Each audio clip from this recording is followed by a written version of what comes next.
আপনার স্ত্রীকে, আপনার সন্তানকে ঈদের সময় 3 সেট 4 সেট জামা কাপড় না দিলে ঈদ হয় না।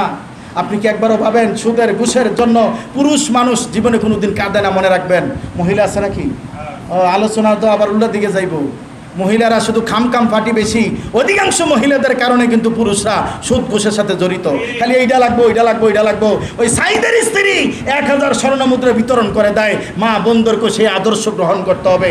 স্বামীকে বলতে হবে প্রয়োজনে 3 দিন না খেয়ে থাকবো, তারপরেও তুমি চাঁদাবাজির পয়সা আমার ঘরে আসবা না, তুমি সুদের পয়সা আমার ঘরে আনবা না, ঘুষের টাকা দিয়ে আমার ছেলে মেয়েকে আম খাওয়াইবা না, আমার ছেলে মেয়ে প্রয়োজনে না খেয়ে থাকবে। ওই ধরনের ইমানদার যদি গড়ে ওঠে তাহলে দেশ পরিবর্তন হবে। না হলে জাতীয় সঙ্গীত আর গে ব্যানার আর গে মানুষের কালার পরিবর্তন করে জাতিকে পরিবর্তন করা সম্ভব না, কোনোদিন সম্ভব হবে না। সম্ভব আগে নিজের ভিতর থেকে পরিবর্তন হতে হবে। এইভাবে দাঁড়াই না, একটু জড়সড় হয়ে দাঁড়াই। তারপরে যখন কোর্টে যান, মামলার বেলা ম্যাজিস্ট্রেটের সামনে দাঁড়ালে কেমনে দাঁড়ান? এভাবে, একেবারে এইভাবে। তা আপনি আসছেন কার ঘরে? আল্লাহর ঘরে। এই ঘরে কিছু আদব আছে, বৈশিষ্ট্য আছে, কিছু নিয়ম নীতি আছে, কিছু পদ্ধতি আছে। কথাটি কি না? এগুলি আমাকে মানতে হবে, এগুলি মানতে হবে। আমরা যারা শিক্ষক, ওস্তাদ তো বসা আছে, উনি যেহেতু ভাইস প্রিন্সিপাল, ছাত্র যদি ওনাকে দেখে সালাম না দেয় বা যতটুকু মর্যাদা দেওয়ার দরকার এতটুকু না দিলে সে ক্লাস করার অনুমতি পাবে? তার বিরুদ্ধে বিচার যাবে না? আমরাও তো শিক্ষক, আমরা তো একই কথা বলি। তা আপনি আমি যেই ঘরে এসেছি এই ঘরের মালিক আল্লাহ। কিন্তু দুর্ভাগ্য, এবার রাগ করবে না, দ্বিতীয় অপারেশন আজকে ঢাকাতে খুতবায় বলেছি, পৃথিবীর বুকে, শুধু বাংলাদেশে না, পৃথিবীর বুকে অধিকাংশ মসজিদগুলির মসজিদ কমিটির সদস্যরা মনে করে মসজিদের মালিক, আর মুসল্লিরা মনে হয় রোহিঙ্গা। তাদেরকে কোনো মূল্যায়নই করে না। আমি আপনার মসজিদের কথা বলছি না, পৃথিবীব্যাপী কথা বলছি।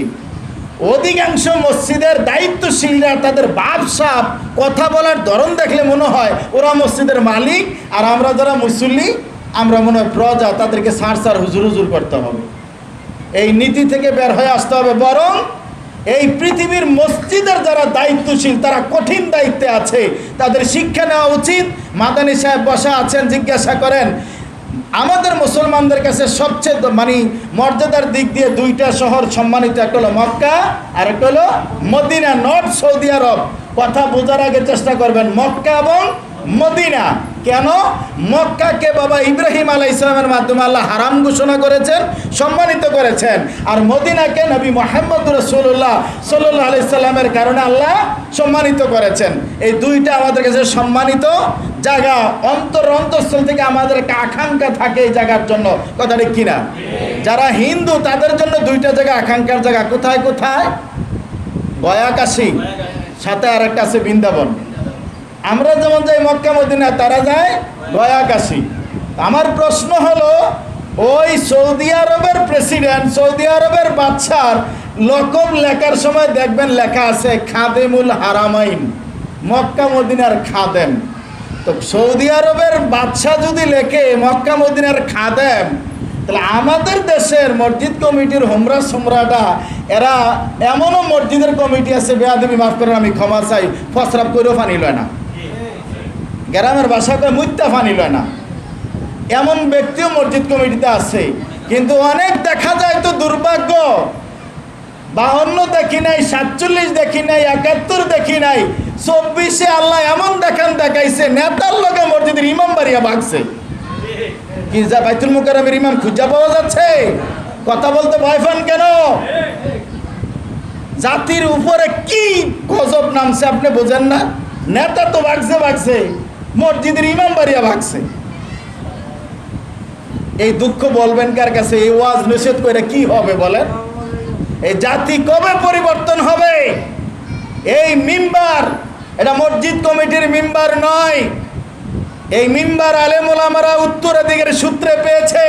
এই মিম্বারের মালিক নবী মুহাম্মদ রাসূলুল্লাহ সাল্লাল্লাহু আলাইহি সাল্লাম। এই জন্য বলবো যে এই আলেম ওলামাদেরকে এই মিম্বারে দাঁড়িয়ে কেউ কথা বলতে দেয়নি, বাধা দিয়েছে, তারা মিম্বার ছাড়তে হয় না, তাদের দেশ ছাড়তে হয়েছে। সুতরাং আবারও যদি এই পৃথিবীর বুকে আলেমদের অধিকারে কেউ হাত দেয়, তাহলে তাদেরকে মাটির নিচে যাওয়া লাগবে। মাটির উপরে থাকা যাবে না, কারণ কোথায় যাবে রে ভাই ওসমান, চতুর্দিকে আসমান, পৃথিবীর জমিনে মুসলমান আছে, যেখানে যাবা সেখানে ধরবে। কথা বলার সময় সেই হিসাব করে বলতে হবে।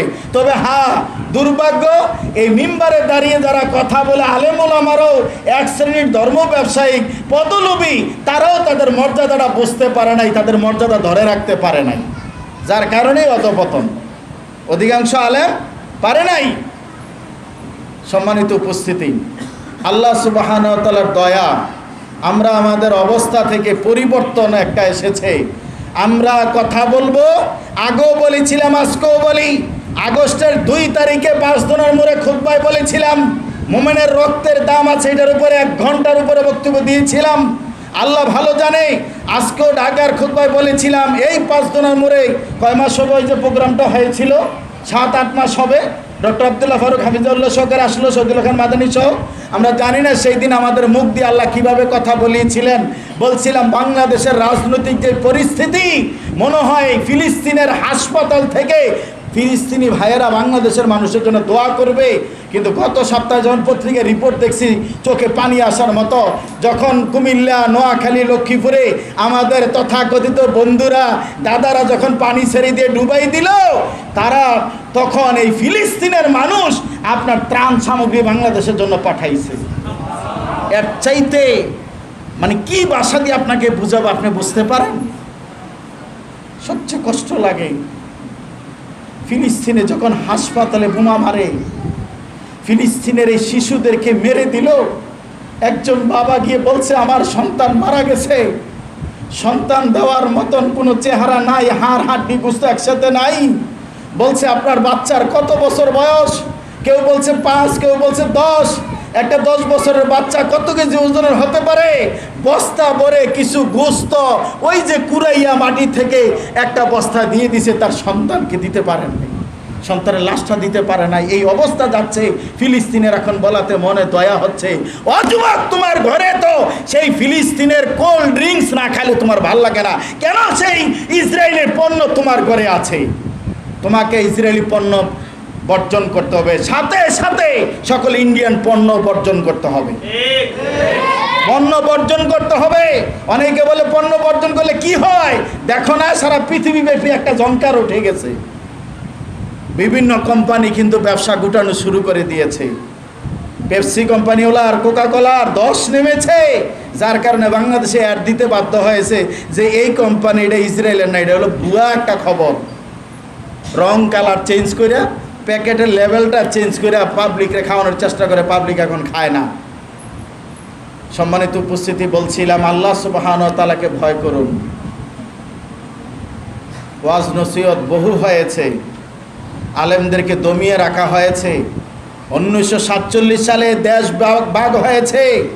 ব্রিটিশদের বিরুদ্ধে যারা কথা বলেছে তারা ছিল মুসলমান। হিন্দুরা কয়জন মারা গেছে আর কয় হাজার মুসলমান মারা গেছে ইতিহাস দেখেন, ভারতবর্ষের ইতিহাসে এখনো রেকর্ড করা আছে।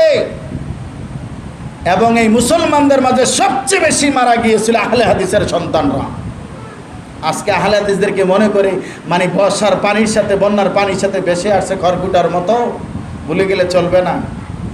সেই গোলাম আহমদ কাদিয়ানির বিরুদ্ধে যারা কথা বলেছিল, সভা করেছিল, আপনার তাদের সাথে বিতর্ক জড়িয়েছিল, আহলে হাদিসের সন্তান সানাউল্লাহ অমৃতসুরি রাহিমাহুল্লাহ তাআলা তার সাথে যে চ্যালেঞ্জ করেছিল, মোনাজারা করেছিল। সম্মানিত উপস্থিতি, আমরা সেদিকে যাব না। আজকে আমরা ইমানদার সম্পর্কে কিছু কথা বলবো। চেষ্টা করব আমরা আমাদের ইমানটাকে যেন একটু তরুতাজা করতে পারি। আল্লাহ সুবহানাহু ওয়া তাআলা ঘোষণা, ইয়া আইয়ুহাল্লাযীনা আমানুত্তাকুল্লাহ, হে ইমানদারগণ তোমরা আল্লাহকে ভয় করো। কাকে ভয় করো? আল্লাহকে ভয় করো। আমরা কি কবরের শাস্তি দেখছি? দেখছেন নাকি? মিথ্যা কথা বলেন কেন? মাঝে মধ্যে মোবাইলে দেখছেন না, বড় বড় বাংলাদেশের তথাকথিত স্কলাররা দেখাইছে না, এই যে দেখেন কবরের আযাব। অনেকের মোবাইলে দেখছেন, কিন্তু আমি নাম বলতেছি না কোনো বক্তাদের। অনেক বক্তা বাংলাদেশে খুঁজে ইমাম মাহাদি পায় না, আরব আমিরাত গেছে গা খোঁজার লাইগা, মানে এখনও দেশে নাই, মোবাইলে দেখাইছে। আপনারা অনেকে বিশ্বাস করছেন। ওস্তাদ বসা আছে সহিহ মুসলিমের হাদিস, আল্লাহ রাসূল বলছেন যে আমি আল্লাহ আমাকে যা দেখানোর সুযোগ দিয়েছে, আমি যদি আল্লাহর কাছে দোয়া করি না এই ভয়ে যে তোমরা যদি জানতে বা দেখতে কবরে কি শাস্তি হয়, আপনজন মারা গেলে তোমরা কবর দিতে না, এই জন্য আমি তোমাদের জন্য আল্লাহর কাছে দোয়া করি না, নাহলে দোয়া করতাম যে আমি যেভাবে কবরের শাস্তি দেখছি তোমাদেরকে আল্লাহ দেখার সুযোগ করে দিতেন। তাইলে আপনি কিভাবে দেখাচ্ছেন? এগুলি আগ্নেয়গিরির লাভা, আগ্নেয়গিরির লাভা দিয়ে ওই যে যুবক ছেলেরা আছে ভিডিও এডিটিং করে টোরে ছেড়ে দেয়। অনেকে বলছে যে এটা তো ভালো কাজ, আল্লাহর ভয়। তখন আপনাকে বলছে না যে মিথ্যা কথা বলে জাল হাদিস তৈরি করে আল্লাহর ভয় তৈরি করতে। এত আপনার ইসলামের প্রতি এক চামচ দরদ বাড়াইতে কে বলছে আপনাকে? কে বলছে? এত দরদ বাড়া, আপনার নিজে ঠিক আছেন কিনা সেটা আগে দেখেন। আল্লাহ রাব্বুল আলামিনের পক্ষ থেকে ঘোষণা হলো, ইয়া আইয়ুহাল্লাযীনা আমানুত্তাকুল্লাহ,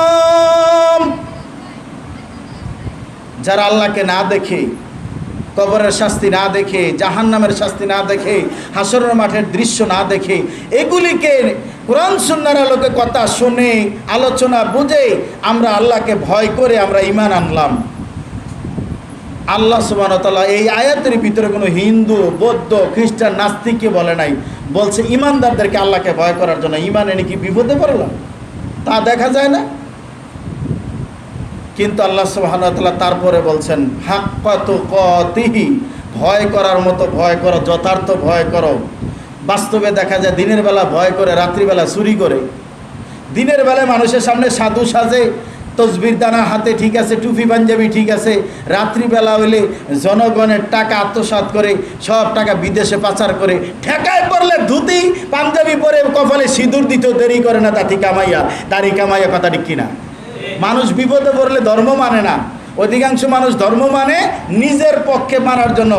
ধরেন একটা ছাগল, ওই যে খাসি ছাগল আছে না, 20-25 হাজার টাকা করব, হারাই গেছে। এখন এই মসজিদে তালাশ করে, ওইখানে মাইকিং করে, হুজুরকে রিকোয়েস্ট করে, যদিও হাদিসে নিষেধ হারানো জিনিস মসজিদে তালাশ করা। ইমাম সাহেব বিপদে, সভাপতি সেক্রেটারি ছাগল হারাইছে, না বলে তো চাকরি থাকে না, যাক বলে দেয়, দিল বলে 1 দিন 2 দিন 3 দিন না পাওয়ার পরে তারপরে কয় ইমাম সাহেব জিজ্ঞাসা করছে, হাজি সাহেব ছাগল কি পাইছেন, খাসি পাইছেন? কয় হুজুর না, চিন্তা করছে আল্লাহর রাস্তায় সদকা করে দিছি। আপনি হাইছেন না, বাস্তবতা কিন্তু এটা। 3 দিন পরে যখন দেয় আর কুল কিনারে নাই, তখন কয় সদকা করে দিছি, প্রথম দিন কিন্তু বলে নাই। তার প্রমাণ কি? একজন মহিলা রাস্তায় কবরের পাশে কান্না করছে, আপনজন মারা গেছে। আল্লাহর নবী ওই রাস্তা দিয়ে হেঁটে যাচ্ছেন। আল্লাহ নবী জিজ্ঞেস করছে, ও মহিলা তুমি কান্না করো কেন? বলছে আপনজন মারা গেছে। আল্লাহ নবী বলছে সবর করো, ধৈর্য ধারণ করো। মহিলা নবীকে চিনতে পারেনি, বলছে আপনার মূল্যে বুঝতে পারতেন কেমন কষ্ট লাগে। আল্লাহ নবী চলে যাচ্ছেন, পাশের সাহাবী দৌড়ে এসে বলছে, ও মহিলা তুমি কার সাথে কি উত্তর দিয়েছ? তুমি কি চিনতে পেরেছ? বলছে না। বলছে উনি তো আমাদের নবী মুহাম্মদ সাল্লাল্লাহু আলাইহি সাল্লাম। মহিলা দৌড়িয়ে অনুতপ্ত হয়ে নবীর কাছে গিয়ে বলছে, ইয়া রাসূলুল্লাহ আমি বুঝতে পারিনি, আপনাকে চিনতে পারি নাই, আমি সবর করব। আল্লাহ নবী বলছে সবর প্রথমবারে হয়। কয় ঘন্টার ডিফারেন্স? অল্প সময় না? তাহলে বোঝা গেল সবর সময় মতো ধরতে হয়। ক্ষমতা থাকতে অহংকার করবেন, ক্ষমতা হারাইয়া মসজিদে সেজদা দিয়ে পড়ে থাকবেন, ওই সেজদার 2 পয়সা দাম নাই। ওই সেজদার 2 পয়সা দাম নাই। জেলখানায় গেলে মানুষ দাড়ি রাখে আর গিয়ে নামাজ পড়ে, এটা বিপদে পড়ে। জেলখানার আগে তো 10টা মার্ডার করতে এই চিন্তাই করে নাই। কথা বোঝেন নাই? বিপদে পড়লে মানুষ তখন। আর যুবক ভাইরা সবচেয়ে, আরেকটা উদাহরণ দেই তারপরে ঢুকে যাবো অন্যদিকে। যুবকরা সবচেয়ে বেশি আল্লাহরে ডাকে, জিকির করে কোন সময় জানেন? হ্যাঁ, মুরব্বীরাও এই কাজটা পার করে আয়া পড়ছেন, এটার এখন হয় না। ধরেন যে কোনো বাজারে যাওয়ার আগে রাস্তার মধ্যে কিছু মোড় আছে না, বট গাছ আছে, এখানে তো বলে জোড়া বট গাছও আছে, বট গাছ আছে, কিছু বাঁশঝাড় আছে, অন্ধকার, বিদ্যুৎ চলে গেছে হঠাৎ করে, তখন দেখবেন লা ইলাহা ইল্লাল্লাহ, লা ইলাহা ইল্লাল্লাহ জিকির শুরু হয়ে যায়। মোটটা বাড়ি আসলে আর এটা কোনো ব্যাপার হলো নাকি, তাই না? মোর পারে আসলে আর মনে থাকে না। এই সময় যদি পাতাও একটা আওয়াজ করে, মসর করে ইনা নিলে আল্লাহ কি হইল, এইটাই কিন্তু বাস্তবতা। বিপদে পড়লে আল্লাহকে ডাকে, বিপদ চলে গেলে আর মনে থাকে না। পৃথিবীবাসী মনে রেখো, আল্লাহ সুবহানাহু ওয়া তাআলার পক্ষ থেকে এই জাতির কল্যাণের জন্য, জাতির মুক্তির জন্য, জাতির নিরাপত্তা দেওয়ার জন্য পৃথিবীর মানুষের জন্য, নট মুসলিমের জন্য, পৃথিবীর মানুষের জন্য, নট মানুষের জন্য, পৃথিবীতে যত সৃষ্টি আছে, জিন, ফেরেশতা, মানুষ এবং কীট পতঙ্গ, গাছ গাছালি, তরুলতা, সব কিছুর জন্য রহমত স্বরূপ যাকে প্রেরণ করেছেন তিনি হলেন মুসলমানদের আইডল, তিনি হলেন যুবকদের আইকন, তিনি হলেন মুসলমানদের কলিজার টুকরা নবী মুহাম্মদ রাসূলুল্লাহ সাল্লাল্লাহু আলাইহি ওয়াসাল্লাম। তিনি আমাদের আদর্শ, তিনি আমাদের আইডল, তিনি আমাদের আইকন, তিনি আমাদের কেমন আদর্শ। আল্লাহ বলছে লাকাদ কানা লাকুম ফি রাসূলিল্লাহি উসওয়াতুন হাসানাহ, তোমাদের জন্য উসওয়াতুন হাসানাহ। ও যুবক, তুমি তাকে আইডল না বলে, আইকন স্বীকৃতি না দিয়ে তুমি মেসি না মোসা 10 নম্বর জাসনি গাই দিয়ে কেন তার মিছিল করতে গেলাম, কেন তার চরিত্র ধারণ করতে গেলাম? আজকে দেখা যায় যুবক 10 নাম্বার, 20 নাম্বার, 17 নাম্বারের জাসরি নিয়ে দৌড়ায়, সে একবারও বোঝে না কাকে আইডল মেনেছে। আল্লাহর নবী বলছে নাহা আনিল কাদা, তোমরা কাজা করবে না। কাজা কি? মাথার চুলের একদিকে এক অংশ রেখে আরেক দিকে লম্বা রাখবেন, এটার নাম কাজা। আজকে যুবকের দিকে তাকায় দেখেন, বাফে এদিক দিয়ে চুল টাইনা এদিকে ডাকে, কারণ বাফের ছাদে, বুঝলেন তো বিষয়, মানে টাক মাথা। বাফে এদিকের চুল টাইনা এদিকে ডাকে, আর ছেলে এদিকের চুল এইদিক সব সাইজ করে এইদিকে রাখে, উল্টা সব বিপরীত, কারোর নাই আর কেউ টাইনা ডাকে। আপনি ছেলেদের চুল কাটা ডিজাইন দেখবেন, সামনের চুল একটা এদিকে এসে বাড়ি খায়, হঠাৎ হঠাৎ শুধু ঘুরায় মেয়েরার মতন, এই তার কাজ এই দেখবেন আপনি। ওই মাথা বলে জাকি দেয় ভাই বলতে আছে, আমি তার এত বেশি দেখি না, সব কিছু তার দেখাও যায় না। তো যাই হোক, এই পরিস্থিতি যুবকের, যুবক বলছে আমি মুসলিম, একদিকে বিড়ি টানে, আরেক দিক দিয়ে বিড়ি বিরোধী, মানে নেশা বিরোধী আন্দোলনের মিছিল করে। এই অদ্ভুত মানুষ হলো বাংলাদেশে। আপনাকে আমাকে বুঝতে হবে, এই মানুষগুলি পরিবর্তন করতে চায়, এই মানুষগুলিকে চেঞ্জ আনতে চায়, এই মানুষগুলিকে শান্তিতে রাখতে চায়। নবী মুহাম্মদ সাল্লাল্লাহু আলাইহি সাল্লাম তিনি যখন তরুণ যুবক হয়ে গেলেন, হিলফুল ফুজুল গঠন করলেন, হচ্ছে না, না কোনো কিছু হচ্ছে না, তিনি চলে গেলেন হেরা গুহায় আল্লাহর ইবাদতে মগ্ন। তিনি চাচ্ছেন শান্তিময় সমাজ, ইনসাফ ভিত্তিক সমাজ, ন্যায় নীতির ভিত্তিতে সুন্দর একটা সমাজ উপহার দিবেন, না হচ্ছে না। কিন্তু তিনি চাচ্ছেন 5 তলা, 20 তলা, 100 তলা বিল্ডিং বানাবেন, ওনার কাছে ড্রয়িং নাই, স্ট্রাকচার নাই, কি দিয়ে বানাবেন তিনি বুঝতেছেন না। আল্লাহ সুবহানাহু ওয়া তাআলা বুঝলেন আমার বন্ধু কি চায়, আল্লাহ বুঝে ফেললেন পৃথিবীর মানুষ। আল্লাহ সুবহানাহু ওয়া তাআলা ড্রয়িং দিলেন বিল্ডিং বানানোর, শান্তিময় সমাজ তৈরির স্ট্রাকচার দিলেন। কি পাঠালেন? মহাগ্রন্থ আল কোরআনের 114 সূরার অন্যতম সূরা, সূরা আলাকের প্রথম 5টি আয়াত দিয়ে পাঠালেন, গিয়ে বলো জিবরাইল যাও আমার বন্ধুর কাছে গিয়ে বলো ইকরা বিসমি রাব্বিকাল্লাযী খলাক, পড়ো তোমার রবের নামে যিনি তোমাকে সৃষ্টি করেছেন। সুবহানাল্লাহ। আপনি বলবেন যে পড়ার সাথে বিল্ডিং তৈরি স্ট্রাকচারের কি সম্পর্ক? দেখেন, বিদ্যা ছাড়া কিছু চলে না।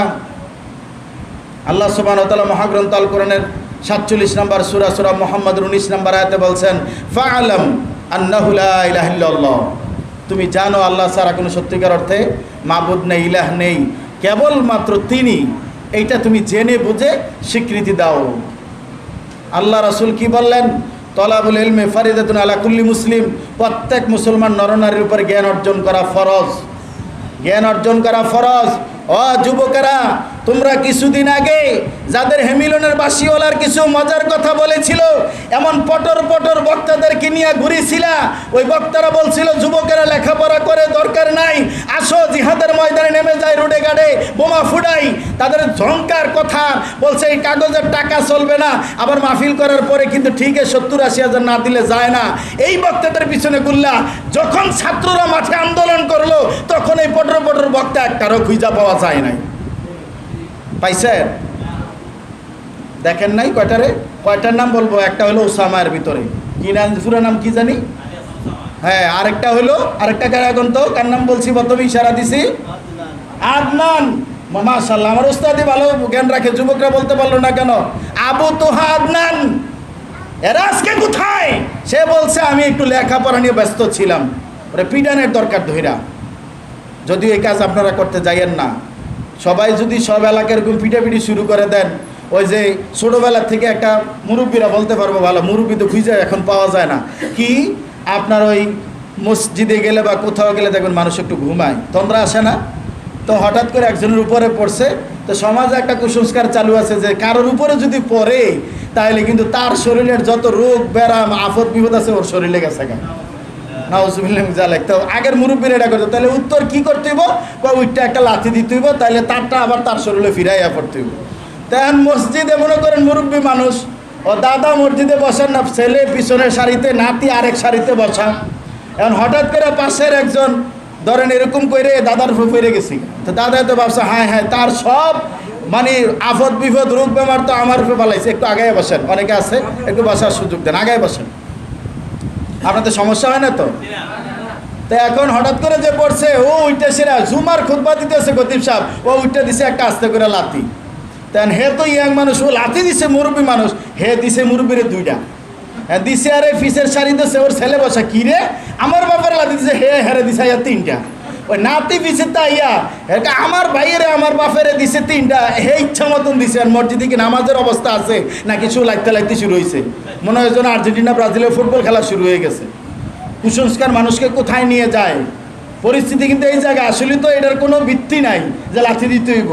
তো আমাদের চরিত্রটা, আমাদের মুসলিম যারা আমরা, আমাদের চরিত্র এই জায়গায় গিয়ে ঠেকেছে। আল্লাহ বলছে ইকরা বিসমি রাব্বিকাল্লাযী খালাক, পড়ো তোমার রবের নামে যিনি তোমাকে সৃষ্টি করেছেন। আজকে ওই রবের নামের বিদ্যা ছেড়ে দিয়ে আমরা আজকে ওই যে হাট্টিমার টিম তারা মাঠে ফারে ঘোড়ার ডিমের বিদ্যা নিয়ে দৌড়াচ্ছি। বাস্তবতা এখানে, বাস্তবতা কিন্তু এই জায়গায়। স্কুলের বিচ্ছি টিচার 3 বার হজ করেছে, 2 বার উমরা করেছে, চক ডাস্টার নিয়ে ব্ল্যাকবোর্ডে বুঝাচ্ছে, অঙ্ক শেখায় ছাত্রদেরকে, ছাত্রও বুঝে না পাপ, টিচারও বুঝে না পাপ। কি অঙ্ক শেখাচ্ছে? 10,000 টাকা প্রতি মাসে 200 টাকা করে সুদ দিলে 1 বছরে সুদে আসলে কত হয়? আপনার ছেলেকে কি অঙ্ক শিখাচ্ছে না সুদের ব্যবসা শিখাচ্ছে বলেন? মদিনাতে পরে আসছে, জিজ্ঞাসা করেন মদিনার সিলেবাস এরকম সুদের অঙ্ক আসেনি, নাই। ওস্তাদ কিন্তু আলোচনার ভিতরে আমি রুমে থাকলেও শুনেছি একটা চমৎকার হাদিস বলেছে। আজকে আমি খুতবায় প্রশ্ন করেছিলাম, উত্তর আইছে, আপনারা উত্তর কোনটা দেন আল্লাহই জানে, আমি উত্তরটা পরে বলতেছি, আপনাদেরটা আগে জেনে নেই। দিনে রাত্রিতে কত রাকাত ফরজ নামাজ? ওইখানে উত্তর দিছে 18 রাকাত। আর ওনারা কোনটা বাড়াইলো, ফজরে 1 রাকাত বাড়াইলো না মাগরিবে বাড়াইলো বুঝতে পারি নাই, বুঝেন নাই কথা। 17 রাকাত। হাদিসটা কোনটা? আল্লাহ রাসূল বলছেন কেউ যদি দিনে রাত্রিতে 17-র বাহিরে 12 রাকাত সালাত অতিরিক্ত আদায় করে, তাহলে আল্লাহ সুবহানাহু ওয়া তাআলা তার জন্য জান্নাতে একটা ঘর দিবেন। কি দিবেন? ঘর দিবেন, ঘর তৈরি করে দিবেন। এখন আপনি বলবেন যে ডক্টর শফিক সাহেব, তা ছাত্রকে ঐকিক নিয়মের অঙ্ক কিভাবে শেখাবো?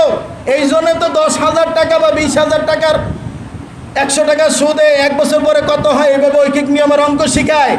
অঙ্কটা সুদের বিষয় না তুলে যদি এইভাবে দেওয়া হতো, একটা মানুষ দৈনিক 12 রাকাত অতিরিক্ত সালাত আদায় করে, অসুস্থতার কারণে সফরে থাকার কারণে 5 দিন পড়তে পারে নাই, তার মাসের পরে কত লাভ বা ক্ষতি হলো, অঙ্ক কি শিখা হতো না? কথা বলেন না কেন? অঙ্ক কি শিখা হতো না? কিন্তু আদৌ কি বইয়ে অঙ্ক পাইবেন? ঐকিক নিয়মের চ্যাপ্টার শেষ, পরের চ্যাপ্টার কি বলেন তো? পরের চ্যাপ্টারের অঙ্ক কি আমরা মনে হয় অঙ্কগুলি করি নাই, ভুলে গেছি। পরের চ্যাপ্টার হলো অনুপাতের অঙ্ক। প্রথমটা ঐকিক নিয়ম, পরের চ্যাপ্টারটা কি? অনুপাতের অঙ্ক। অনুপাতের অঙ্কে দেওয়া আছে 10 লিটার দুধের সাথে 2 লিটার পানি মিশালে দুধ ও পানির অনুপাত কত? ও পৃথিবীর সাথী বন্ধুরা, আপনার সন্তানকে আল্লাহর কসম, আপনার সন্তানকে অনুপাতের অঙ্ক শিখে নাই, বরং খাদ্যে ভেজাল দেওয়া শিখেছে কিভাবে দুধের মধ্যে পানি দিতে হয়। আপনি ঠিক বললো ঠিক, না বললো ঠিক, আপনি মিলিয়ে দেখেন। 5 ভরি স্বর্ণের সাথে 2 ভরি খাদ মিশাইলে স্বর্ণ এবং খাদের আপনার অনুপাত কত?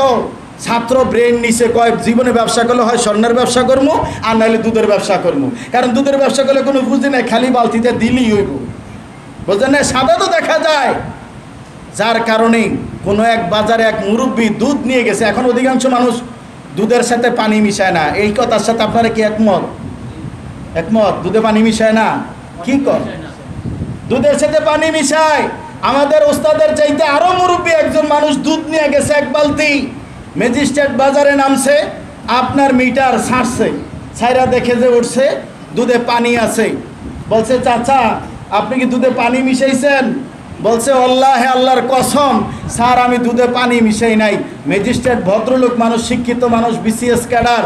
বলছে হয়তো আমার মিটার নষ্ট হয়, গাড়িতে আমার ব্যাগে আরেক মিটার আছে ওইটা আনো।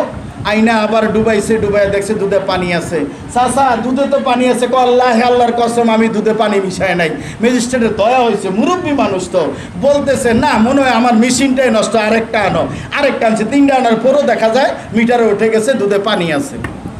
ম্যাজিস্ট্রেট বলছে চাচা আমি শিওর তো শিওর, আবার শিওর দুধে পানি আছে। আপনি অবয় দিলাম, আপনার বিরুদ্ধে মামলা দেব না, তো সত্যটা বলেন যে আপনি দুধে পানি মিশিয়েছেন। আল্লাহর কসম আমি দুধে পানি মিশাইনি।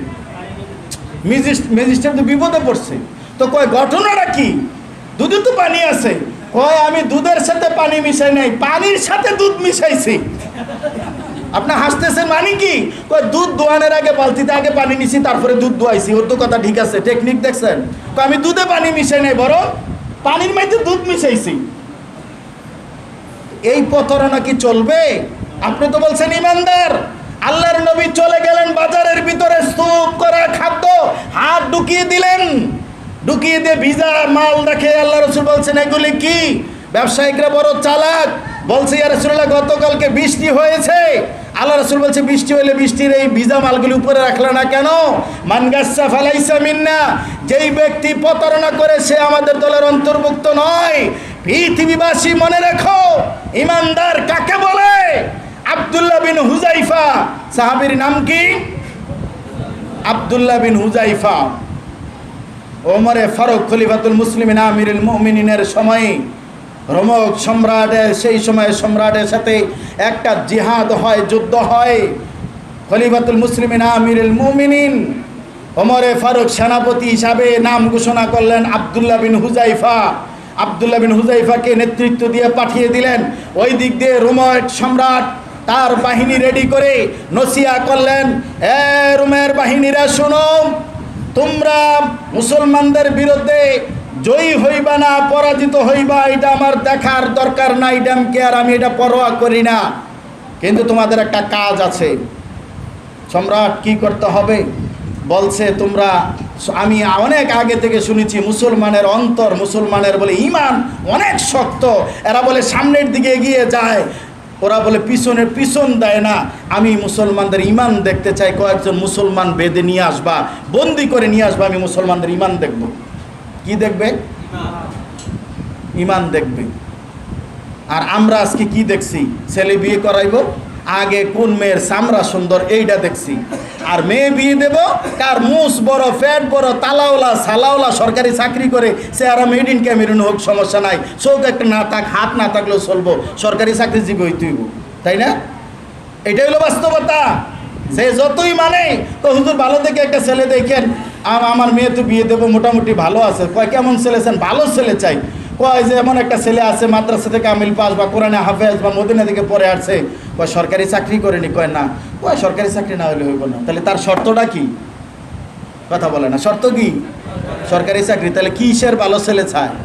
সে চায় মাল, সে ঘুষখোর অফিসার চায়। সেই ঘুষখোরের চিন্তা বাদ দিয়ালান। এখন দেখেন না পুলিশ ডিউটিতে যায় না, বয় কেন আলগা মাল নাই, যায় 2-4 জনের ডিউটি করে এমনি মরাল আসার মতন খারাইতায় রোডের উপরে। কারণ এখন তার টিকিট নাই, টোকেন নাই, ঢাকা শহরে যান না, 2 দিন খারাইতায়। কারণ জানে যে এটা নাই, চাইলে আবার কোন বিপদে পড়ে আল্লাহ জানে। চরিত্র আমাদের এমন হয়ে গেছে। বলছিলাম আব্দুল্লাহ ইবনে হুজাইফা জিহাদের ময়দানে চলে গেলেন। আল্লাহ রাব্বুল আলামিনের ফয়সালা হয়ে গেল, মুসলমানেরা জয়ী হয়ে গেল। একদল মানুষ তখনও ছিল, আজও আছে, অনেক মিডিয়ার ভাই, অনেক আইনশৃঙ্খলা বাহিনীর আলেমদেরকে বিপদে ফেলাইতে চায়। আমরা বলি একটা, তারা মিডিয়ায় প্রচার করে আর একটা। মামলা দিতে পারলে প্রমোশন হয়ে যায়। এই চরিত্রটা ছিল ব্রিটিশদের। ব্রিটিশরা তাদের পুলিশদেরকে বলে দিত, যত আহলাদিস ধরে আনবা, যত আলেম ওলামা ধরে আনতে পারবা, প্রমোশন হবে, তোমাদের বোনাস হবে। এই চরিত্র বাংলার জমিনে চলে আসছে। আলেমদেরকে ধরে নিয়ে পিটানি দিতে পারলে তাদের প্রমোশন হয়ে যায়। এটাই ছিল। এই জন্য দেন যা জমাইছে তার খাওয়ার টাইম নাই, থুইয়া চাচা আপন প্রাণ বাসা। তো বলছিলাম সেই দিনও কিছু মানুষ উৎ পেতে বসেছিল যে যদি ধরে নিতে পারি সম্রাট আমাদেরকে উপহার দিবে। আমাদেরকে প্রমোশন দিবে, কয়েকজন মুসলিম সৈনিক ধরে নিয়ে যাচ্ছে, আল্লাহর কি ফয়সালা, ওই মুসলিম সৈনিকদের ভিতরে আব্দুল্লাহ ইবনে হুযাইফাও ঢুকে গেছে।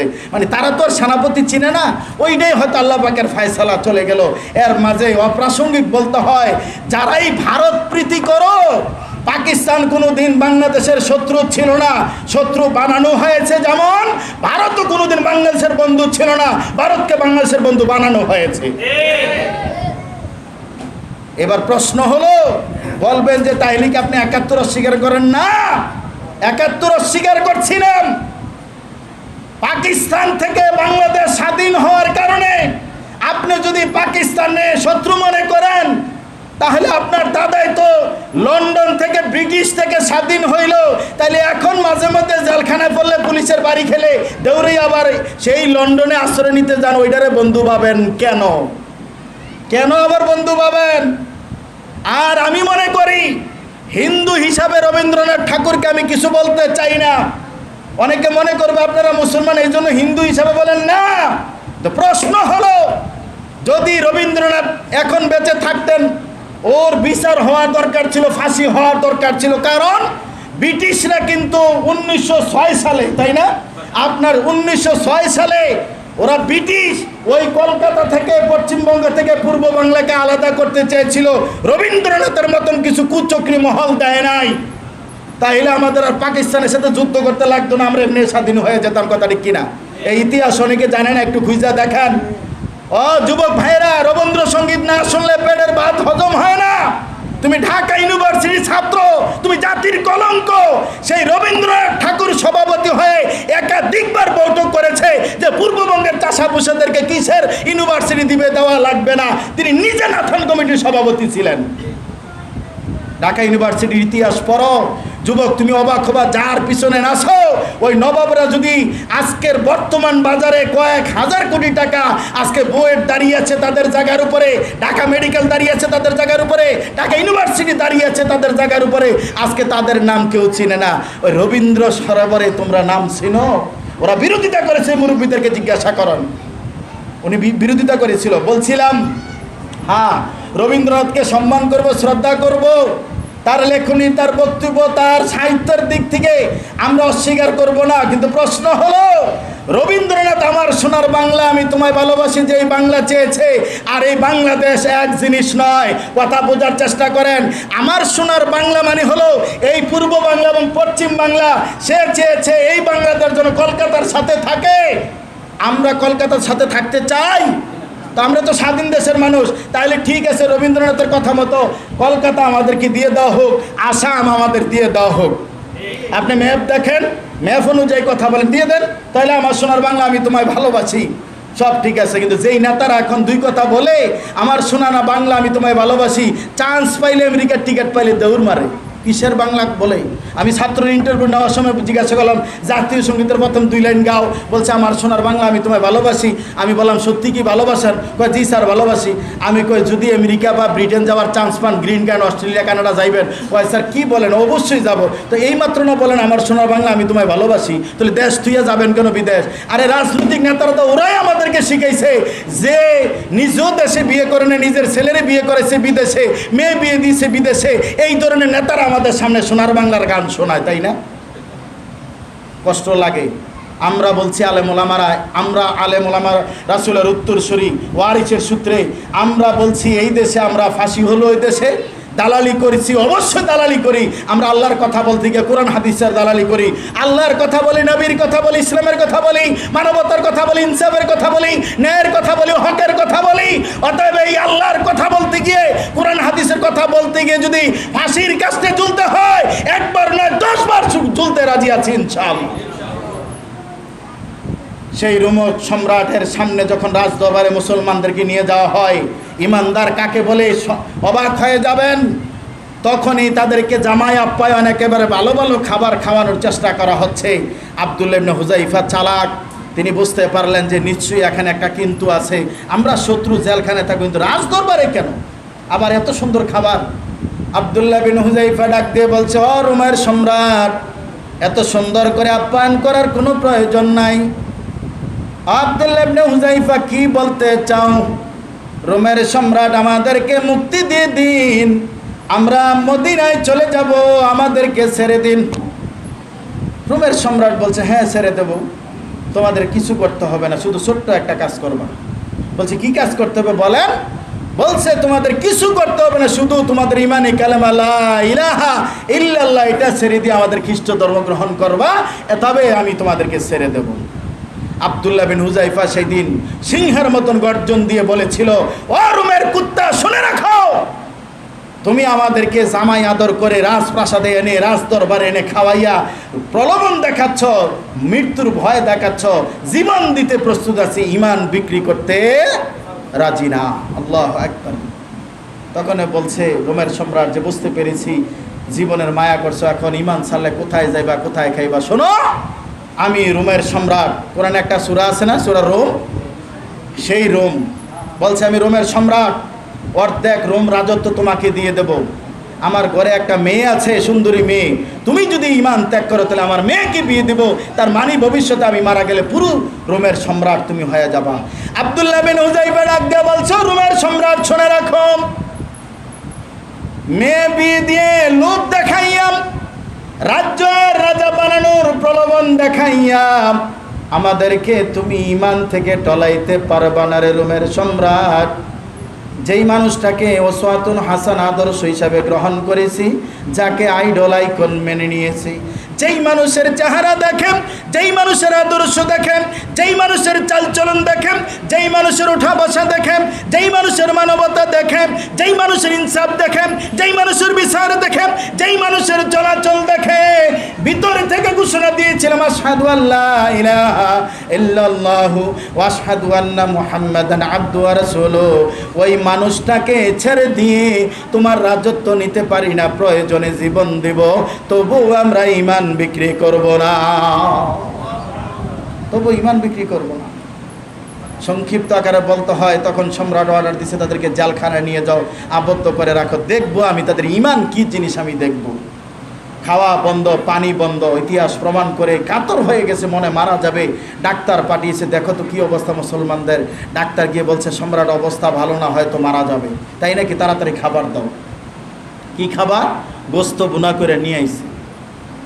এই অনেকই খুশি, মনে হয় এখনই খাবার দিব, দেরি আছে, রান্না হয়েছে তো, ডেকের বাড়ি শোনেন নাই, অনলাইন পর্যন্ত জানে সবাই, যেইভাবে খাসি জবাই করছে আমাদের শিয়াব ভাই। তারপরে অনলাইনে দেখলাম যে একবারে, হ্যাঁ ওস্তাদ দেখছেন নাকি? ওস্তাদ দেখে নাই, তো অনলাইনে ছেড়ে দিয়েছে একবারে। কোন সময় আবার ভারতের থেকে আসে আল্লাহ জানে। দেখেন সামনে গোস্ত হাজির বুনা করা। যুবকরা, KFC RFC JFC না খেলে ভাল লাগে না, তোমরা হোটেলগুলিতে খেতে যাও, আর মুরব্বীরা বছরে 1-2 বার খাসির মাথা সস্তায় পেলে কিনা বুটের ডাল দিয়ে খাইয়া খিলাল করতে করতে ফজরের নামাজ পড়তে তাহাজ্জুদে খারাপ, আল্লাহু আকবার। তোমার ইমান আছে না গেছে সেইটাই তো তালাশ করে দেখো নাই। বলবেন ওস্তাদ কি বলেন, খাসির মাথা খেলে ইমান যায়? অবশ্যই আপনার ইমান নাই।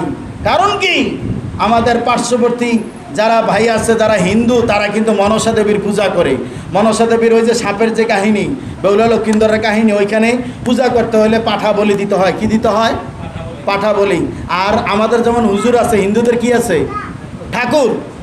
ব্রাহ্মণ যারা, তাদের তো 4টা শ্রেণীর ভিতরে ব্রাহ্মণ, ওই ব্রাহ্মণরা ঠাকুরের দায়িত্ব পালন করবে। মনসা দেবীর পূজা অথবা কোনো মেলা, অথবা মা কালী, সরস্বতী, দুর্গা, ভগবতী, রূপবতী, কত মা আছে দেখেন না। তো এই মাদের পূজা করলে কিন্তু পাঠা বলি দেওয়া লাগে, বিশেষ করে কালীর। যুবকরা একটু তালাশ করে দেখবা কালীরে কিন্তু কেন পাঠা বলি দিতে হয়। এই ইতিহাস বললে আপনারা জানেন কিনা জানেন, সাংঘাতিক ইতিহাস। কিন্তু কালী কিন্তু ছদ্মবেশ ধারণ করে মানে ছাগলের দলে ঢুকে গেছিল। এখানে বিশাল একটা ঘটনা আছে, আমার ক্লাসের ছেলেরা বলছি, আরে কিছু করে না, তাদের ধর্মগ্রন্থে লেখা আছে। তখন এই পাঠাকে কিন্তু এই জন্যই না জবাই দেয়, এটা জিদ, প্রতিশোধ নেয় একটা। যাই হোক, আমি সেদিকে যাব না, অনেক মুরব্বী হতে এই ঘটনা জানে। তো বলছিলাম, তারা কি করে, ওই যে পূজা দিতে এসে একবারে 2বারে 5টা 10টা 20টা 50টা মাথা হয়ে যায়, কারণ পিছনের গুল জনগণের আর মাথা হইল হুজুরের।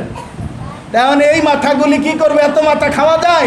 এইগুলি বাজারে এনে কম দামে বিক্রি করে আপনি খাচ্ছেন খাসির মাথা মনে করে, আসলে খাসির মাথা না, এগুলি সব পাড়ার মাথা, বলি দেওয়া পাড়ার মাথা। আল্লাহ ছাড়া গায়রুল্লাহর নামে জবাই করা জিনিস খাওয়া হালাল না হারাম? কিন্তু বোটের ডাল দিয়ে খাইয়া হাঁটলে রাস্তায় একটু লাগে আরাম, তাই না? একবারও তো ভাবেন নাই, বাজার থেকে যে হাঁস মুরগি জবাই করে আনেন, একবারও জিজ্ঞাসা করছেন যে এটা কে জবাই করলো? অন্য ধর্মাবলম্বী লোক দোকানে চাকরি করতে পারে না? ধরেন আপনাদের এই মাদ্রাসার প্রিন্সিপাল সাহেব, উনি 5 জনা মরে গেল, 5 জনা মরে একটা মুরগির দোকানে আপনাদের এলাকায় এখন কত টাকা কেজি? যে কোনো মুরগি কত টাকা কেজি? 200, 160। আর যদি যেটা দেশি করে বিক্রি করে, যদিও মেড ইন পাকিস্তান কিন্তু দেশি করে বিক্রি করে, তো যাই হোক, যাইয়া জবাই করবে কি বলে? বিসমিল্লাহ আল্লাহু আকবার, তাই না? ওস্তাদ গিয়া বলতেছে, ভাই আমার 2 কেজি মুরগি দাও, জবাই করে দাও। তো ওই পাশে যে আরেকজন মুরব্বী গিয়ে বলছে আমারটা জবাই করে দিতে হবে, সে বলার কথা কি? বিসমিল্লাহ আল্লাহু আকবার। আর ওস্তাদ গিয়ে বলছে, এই মুরগি কত করে? ওস্তাদ নেন 160 টাকা বেশি, আপনার লেগে 150, আপনার লেগে 150। জবাই করছে কি দিয়া? বুঝেন নাই আমার কথা? মনে আপনি বাস্তব গিয়ে বাজারে খাড়াইয়া দেখেন 10টা মিনিট। জবাই করার কথা বিসমিল্লাহ আল্লাহু আকবার, কিন্তু সে জবাই করছে ওস্তাদ 150, আপনার লেগে নেন। তো আপনি খাচ্ছেন তো ওইটা, একবারও তো ভাবেন নাই। আপনি যে হোটেলে খেতে গেলেন, এটা কি মরা মুরগি না জীবিত, তাও তো খোঁজ নেন নাই। এই যে KFC RFC যা আছে বাইরের থেকে মাল আসে, একবারও জিজ্ঞেন না। এমনকি আরব রাষ্ট্রগুলিতে ইন্ডিয়া থেকে সবচেয়ে বেশি গরুর মাংস আপনার হয়, রপ্তানি হয়, তাই না? একবারও আরবি ওরা জিজ্ঞাসা করে না, মনের সুখে খায়। বেশিরভাগ এগুলি ওরা ডাইরেক্ট, আপনি দেখবেন কারেন্টের হিট দিয়ে কীভাবে কল্লা ফালায়। এরা কি বিসমিল্লাহ করে জবাই করে? ওরা ওইভাবে করে, যেটা বলার দরকার জয় শ্রীরাম রাম রাম করে করে তারা করে তাদের ধর্ম সে পালন করবে, তার ধর্ম সে পালন করবে। আমরা এটা নিয়ে কথা বলবো না। বৌদ্ধ তার ধর্ম পালন করবে, হিন্দু তার ধর্ম পালন করবে, এটা তাদের ব্যাপার। কিন্তু আমি মুসলিম হিসেবে আমার ইমান টিকিয়ে রাখা আমার দায়িত্ব। আপনি কতটুকু দায়িত্ব নিয়েছেন? আপনি কতটুকু দায়িত্ব নিয়েছেন? আব্দুল্লাহ বিন হুযাইফা সহ মুসলিম সৈনিকেরা সেই দিন বলেছে শুকুরের মাংস খাওয়া যাবে না, হারাম, নিয়ে যাও। প্রত্যাখ্যান করেছে। জিজ্ঞাসা করলো, তোমরা খাদ্য খাবা না, তাহলে একটু পানি খাও। আব্দুল্লাহ বিন হুযাইফা ডেকে বলছে, পানিতে কি আছে? বলছে তেমন কিছু না, এটার মধ্যে মদ মিশানো আছে। বলছে হারাম, মুসলমানদের জীবন যাবে, হারাম খাবে না। ও যুবক, তোমার ঘরে ইসরায়েলি পণ্য কেন ঢুকলো? পেপসি কেন ঢুকলো? কোকাকোলা কেন ঢুকলো? কি পেপসির এব্রিভিয়েশন কারোর জানা আছে? হ্যাঁ, পেপসি এটা কিন্তু সংক্ষেপ। Pay is Penney to save Israel. আপনার এক একটি পয়সা ইসরায়েলকে সুরক্ষার জন্য যথেষ্ট। ইসরায়েল কি কোরআন সুন্নাহর আলোকে কোনো বৌদ্ধ রাষ্ট্র না জারজ রাষ্ট্র? 1947-এর আগে, 40-এর আগে ইসরায়েল নামে কোনো রাষ্ট্রই ছিল না। আপনি ম্যাপ খুলে দেখেন, ইতিহাস দেখেন। তা আজকে আপনি ওই দেশের পণ্য না খেলে ভাল লাগে না, তাইলে আপনি কি খাচ্ছেন? যুবক, একটু সচেতন হওয়ার প্রয়োজন। বলছিলাম আব্দুল্লাহ বিন হুযাইফা সহ লম্বা ইতিহাস, সেই দিন তারা হারাম খায় নাই। এইটাই হলো ইমানদারের পরিচয়। আমাকে আপনাকেও সেই জায়গায় আসতে হবে, সেই জায়গায় আসতে হবে। আল্লাহ রাসূল বলছে, মানরা মিনকুম মুনকারান ফালিয়ুগাইয়িরু বিয়াদি। যখন তোমার সামনে অন্যায় কাজ হবে, হাত দিয়ে বাধা দিবে।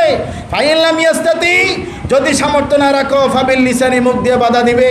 ফাইন লাম ইয়াস্তাতি, যদি সামর্থ্য না রাখো, ফাবি কালবি, অন্তর দিয়ে কি করবে? অন্তর দিয়ে ঘৃণা করবে। এই বক্তৃতায় আমাদেরকে ভুল শিখাইছে। ওস্তাদ বসা আছে, 2 ওস্তাদ জিজ্ঞাসা নেই, ঘৃণা করার কোনো হাদিস নাই, বরং হাত দিয়ে বাধা দিবে, মুখ দিয়ে বাধা দিবে, অন্তর দিয়ে বাধা দিবে। অর্থাৎ এটা বন্ধ করার চিন্তা, চেতনা, প্ল্যান, প্রোগ্রাম কিভাবে করতে হয় ওই চিন্তা করতে হবে। অন্তর দিয়ে ঘৃণা করার কথা কে বলছে আপনাকে? এগুলি বলে বলে আমাদের দুর্বল ইমানদার দুর্বল বানিয়ে দিয়েছে। মুসলমান তো হলো ইব্রাহিমের সন্তান। ও মুসলমান, ইব্রাহিম তো মেলায় যায় নাই, প্রসাদ খাইতে যায় নাই। মুসলমানের আজকে ইব্রাহিমের সন্তানরা কেন মেলায় যাবে? কেন মেলায় যাবে, পূজায় যাবে? এটাই তো বোঝানো যাচ্ছে না জাতিকে। যদি সেই দিন ইব্রাহিম আলাইহিস সালাম মেলায় যেত, তাহলে তো আর আজকে তাকেও সেই দিন আগুনে ফেলা হয় না। যুবক, তোমার শরীরে রক্ত নাই মুসলমানের, তোমার শরীরে যা আছে সব পুজ, এগুলি ফেলে দিতে হবে। তারপরে যদি তোমার পরিবর্তন হয়, ইমানি শক্তিতে তোমাকে জয়ী হতে হবে। অবাক হয়ে যাবেন, আল্লাহ রাসূল সাল্লাল্লাহু আলাইহি সাল্লামের সময়ে তিনি যেইভাবে মানুষদেরকে কোরআন হাদিসের শিক্ষা দিয়েছেন, যেই মানুষগুলি ছিল চাঁদাবাজ, টাকাবাজ, রংবাজ, সন্ত্রাসের গডফাদার, সেই মানুষগুলি রাসূলের আদর্শ গ্রহণ করে কোরআনের ছায়া তলে এসে সোনার মানুষে পরিণত হয়ে জান্নাতের সার্টিফিকেট পেয়ে গেল। সেই মানুষগুলির একজনের দৃষ্টান্ত একটু আপনার সামনে তুলে ধরার চেষ্টা করব আলোচনার শেষ দিকে। আমরা সময় পাবো কিনা জানি না। সাহাবী সাঈদ ইবনে আমের আল জুমাহি। কি নাম? এই কথা বলবে না ছোট বাচ্চারা, কি নাম বলেন? সাইদ ইবনুল আমের আল জুমাহি, কারণ নাম আছে কিনা আমি জানি না, থাকতে পারে, সাইদ নামে অনেকে আছে। সাইদ ইবনুল আমের আল জুমাহি রাদিয়াল্লাহু আনহু, তারা কেমন ইমানদার, তারা কিভাবে আল্লাহকে পাওয়ার জন্য চেষ্টা করে, তারা কেমন ইমানদার আমি আপনাকে একটু বোঝানোর চেষ্টা করব। আমরা কেমন ইমানদার আর তারা কেমন ইমানদার। রাসূল সাল্লাল্লাহু আলাইহি সাল্লামের সময় ঈমান এনেছে। আল্লাহ রাসূল দুনিয়া থেকে বিদায় নিলেন, ছোট্ট ছিলেন, আস্তে আস্তে বড় হলেন। রাসূল বিদায় নিলেন, লম্বা ঘটনা সংক্ষেপে আসল জায়গায় চলে যাব। শাসক হলেন হযরত ওমর। শাসক কে? প্রথম খলিফা ওমর। তো আমি তো দেখলাম আপনারা ঘুমাইতেছেন না, একটু সজাগ আছেন। আপনারা কোন জগতে আছেন? কয় হুজুর যে তাড়াতাড়ি ছাড়েন, খিচুড়ি কেমন, তাই না? বিরিয়ানি না খিচুড়ি? খিচুড়ি বলে, খাসি দিয়ে খিচুড়ি করছে, খাসি দিয়ে মনে বিরিয়ানি রান্না করছে। যাই হোক, এখন কে প্রথম খলিফা? কে যুবক, প্রথম খলিফার নাম কি? এখন জিগাই না যে এইবারে খেলার মধ্যে কে ছক্কা কয়টা করছে, দেখবে সব বলতে পারবে, সব বলতে পারবে। একটু চেপে বসেন, অনেকে দাঁড়িয়ে আছে, একটু চেপে বসেন। কথা হবে না, কথা হলে মাইক ছেড়ে দেবো কিন্তু। একটু বলছে চেপে বসতে, চেপে বসবে, ডাকতে হবে না, ওনারা বসবে, চেপে বসেন। এখন শীতকাল না যে হুজুর জায়গাটা গরম করছি আবার ঠান্ডা জায়গায় গিয়ে বসুন, এখন ঠান্ডা জায়গা হলে আরো সুবিধাজনক। সাহাবী সাইদ ইবনুল আমের আল জুমাহি, প্রথম খলিফা আবু বকর চলে গেলেন, দ্বিতীয় খলিফা ওমর। ওমরের শাসন আমলেই সিরিয়ার হিমস নগরীর গভর্নরের পদ খালি। সিরিয়া একটা রাজ্য, হাদিস প্রমাণ করে হাসরের মাঠের যেই অংশগুলির মাঝে হাসরের মাঠ হবে, সিরিয়া কিন্তু এর ভিতরে একটা। আর সিরিয়া নিয়ে কিন্তু অনেক কাহিনী আছে, আমি সেদিকে যাব না। বলছিলাম সিরিয়ার একটা অংশ হলো হিমস নগরী, সেখানে গভর্নরের পদ খালি, মানে প্রধানমন্ত্রীর পদ খালি।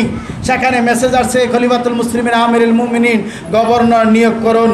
আর সেই সময়ে ওমরের দৃষ্টিতে যিনি ছিলেন সবচেয়ে যোগ্য, তিনি হলেন সাহাবী সাইদ ইবনুল আমের আল জুমাহি। পৃথিবীর ময়দান শোনম, আজকে পৃথিবীর কেউ ক্ষমতায় না পাওয়ার পরম পোস্টার করে, ব্যানার করে এমনভাবে রাস্তায় দাঁড়িয়ে আছে, মনে হয় ক্ষমতায় চলে আসছে। ক্ষমতা দিল্লি বহুদূর, কত বছর পরে পাবে, নামগন্ধ নাই। বাংলাদেশের অবস্থা যা চলছে, ক্ষমতা এত আগে আসবে না। ডান্ডার বাড়ি কারটা কার পিঠের উপরে পড়ে বলা যাবে না। পরিবেশ বড় গোলাটে আছে, ভুলে যেও না অন্ধকার রাত্রিতে ঘরের ভিতরে পুরো জায়গায় যেমন সাপ মনে হয়, তেমনিভাবে কেউ পালিয়ে গেছে, আর কেউ জায়গায় দাঁড়িয়ে সাদাবাজি করবা, রংবাজি করবা, বাজার দখল করবা। তাদের উপরও ছাত্রদের আন্দোলনের লাঠির বাড়ি আসতে একদিন দেরি হবে না, হবে না।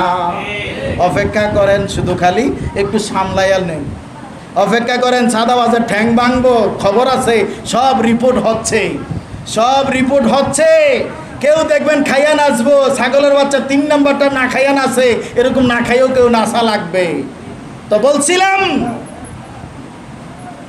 চাঁদাবাজি করে, রংবাজি করে, পোস্টার করে নেতা হতে চায়। রাসূলের লক্ষাধিক সাহাবীর মাঝে সবচেয়ে গরিব সাহাবী ছিলেন এই সাহাবী সাইদ ইবনুল আমের আল জুমাহি। ওমর মেসেজ পাঠাইলেন, তাকে ডেকে পাঠাও। আসছে, জানেন তো ওমরের ভয়ে সবাই কাতর, কি জানি ভুল করছি, আমিরুল মুমিনিন আমাকে বলে ডাকছেন। হ্যাঁ ডাকছি, কি অন্যায় করছি, অপরাধ বলেন। না কোনো অপরাধ নাই, তোমার জন্য একটা সুসংবাদ আছে। কি সুসংবাদ? বলছে, তোমাকে আমি গভর্নর হিসাবে নিয়োগ দিলাম, সে হিমস নগরে রেডি হয়ে চলে যাও। বলছে আমিরুল মুমিনিন, ক্ষমা চাই, ক্ষমা চাই, আমি সেই পদ নিতে চাই না, দুনিয়ার ফিতনায় পড়তে চাই না, দুনিয়ার ফিতনায় পড়তে চাই না।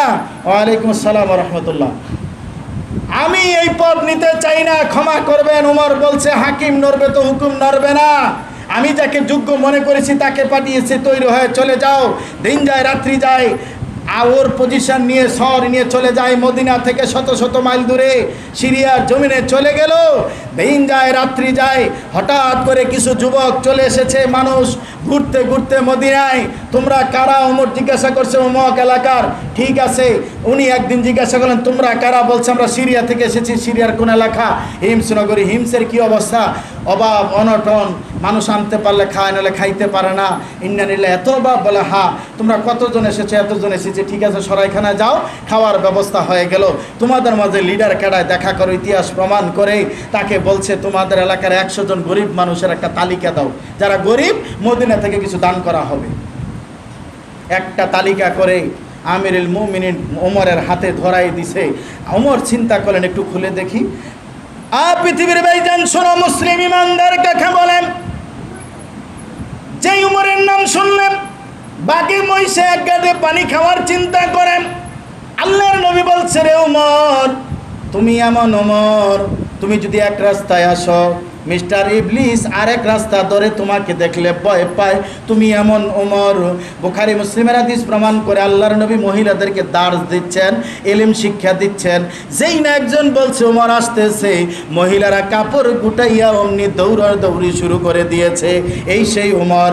উমর সেই সাহাবীকে পাঠালেন, আর উমর বললেন, ও সিরিয়ার লোকেরা, তোমরা কি পক্ষপাতিত্ব করেছো? 100 জন গরিব মানুষের কথা বলেছি, যার নামটা 1 নম্বরে দেখা যায় তিনি আর কেউ নয়, ওই হিমস নগরীর গভর্নর সাহাবী সাঈদ ইবনে আমের আল জুমাহির নাম দেখা যায়। কেন?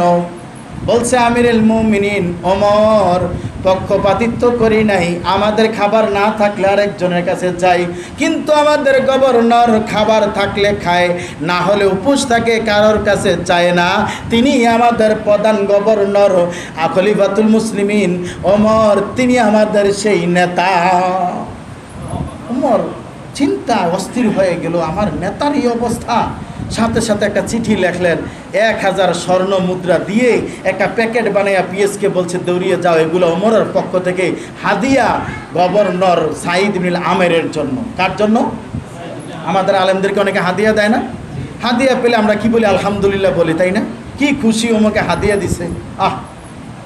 এই যখন নিয়ে গেছে, দেখেন আমরা কিন্তু কুরিয়ার সার্ভিসে কিছু পাইলে আগে প্যাকেটটা ধরি, ব্যক্তির দিকে তাকাই না। কিন্তু আর যিনি নিয়ে আসছেন উনি কিন্তু আগে একটা কাগজ দেয় আর একটা স্বাক্ষর দেন, তাই না? কিন্তু আগে তিনি চিঠি খুলছেন। আল্লাহওয়ালা ব্যক্তি, ইমানদার ব্যক্তি। দেখেন সাহাবী সাঈদ ইবনে আমের আল জুমাহি চিঠিটা পড়েই যখন দেখলেন যে সাহাবী সাঈদ ইবনে আমেরের জন্য ওমরের পক্ষ থেকে 1000 স্বর্ণ মুদ্রা, জোরে চিৎকার করে বলছে, ইন্না লিল্লাহি ওয়া ইন্না ইলাইহি রাজিউন। জোরে চিৎকার করেছে। বলার কথা কি আলহামদুলিল্লাহ? কিন্তু না, বলছে ইন্না লিল্লাহ। পাশের কামরা থেকে ডাক দিয়ে তার বেগম সাহেব ডাক দিয়েছেন, স্বামী আমার সাহাবী সাঈদ ইবনে আমের আল জুমাহি, গভর্নর হিমস নগরীর, তোমার চিঠি পড়ার ইন্না লিল্লাহ প্রমাণ করে রে স্বামী, খলিফাতুল মুসলিমিন আমিরুল মুমিনিন আর পৃথিবীর জমিনে জীবিত নাই। আল্লাহু আকবার। দেখছেন তাদের চিন্তাধারা কোথায়? তুমি ইন্না লিল্লাহ পড়ছো, বোঝা গেল ওমর মারা গেছে। স্বামী বলছে, না রে বিবি, তুমি যা মনে করছো তা না। ও স্বামী, তাইলে তোমার ইন্না লিল্লাহ প্রমাণ করে মুসলমানেরা কোনো জিহাদে গেছে, সব মুসলমান শহীদ হয়ে গেছে, মুসলমানরা পরাজয় বরণ করেছে। ও বিবি, না। ও স্বামী আমার, তাহলে তুমি ইন্না লিল্লাহ পড়লা কেন? এটা তো মদিনার চিঠি, তাই তুমি কেন ইন্না লিল্লাহ পড়লা?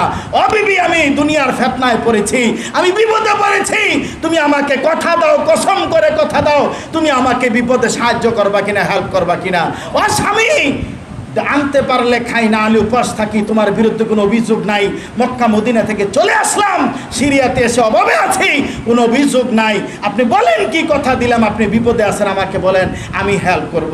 বলছে, বিবিরে 1000 স্বর্ণ মুদ্রা ওমর পাঠাইছে, কিভাবে আমার ঘরে চাল নাই, ডাল নাই, তেল নাই, লবণ নাই, সে জানলো, আমি জানি না। এইগুলি আমার ঘরে পাঠাইছে, এগুলি তো দুনিয়ার ফিতনা, এগুলি যদি গ্রহণ করি তাহলে দুনিয়ার পিছনে পড়ে যাব, আমি আল্লাহর সাথে যে ইমানদারের সম্পর্ক এটা থাকবে না, এখন তুমি আমাকে হেল্প করতে হবে, কথা দিয়েছ। বিবি বলছে, তাইলে আমি কিভাবে সাহায্য করব? বলছে, রে বিবি, ফজরের আজান না হওয়ার আগে আগে রাত্রি বেলায় 1000 স্বর্ণ মুদ্রা এই সিরিয়ার হিমস নগরীর বিধবা নারী, অসহায় নারী, পুরুষ, গরিব, মিসকিন, ফকির যারা আছে তাদের মাঝে সবগুলি বিলাইয়া দিবা, আমার ঘরে একটাও রাখা যাবে না। 1000 স্বর্ণ মুদ্রায় বর্তমান বাংলাদেশে কত টাকা জানেন? আমি এখন পর্যন্ত কয়েক বছর ধরে হিসাব করি, হিসাব মিলাইতাম পারি না। কেন জানেন? স্বর্ণের দাম প্রতি ঘন্টায় ঘন্টায় চেঞ্জ হয়। 1000 স্বর্ণ মুদ্রা মানি এক পাল্লায় রাখবেন, আর আরেক পাল্লায় বর্তমান মার্কেটে ওজন অনুযায়ী 4 থেকে 5 কেজি স্বর্ণ। কয় কেজি বুঝছেন তো কি বলছি?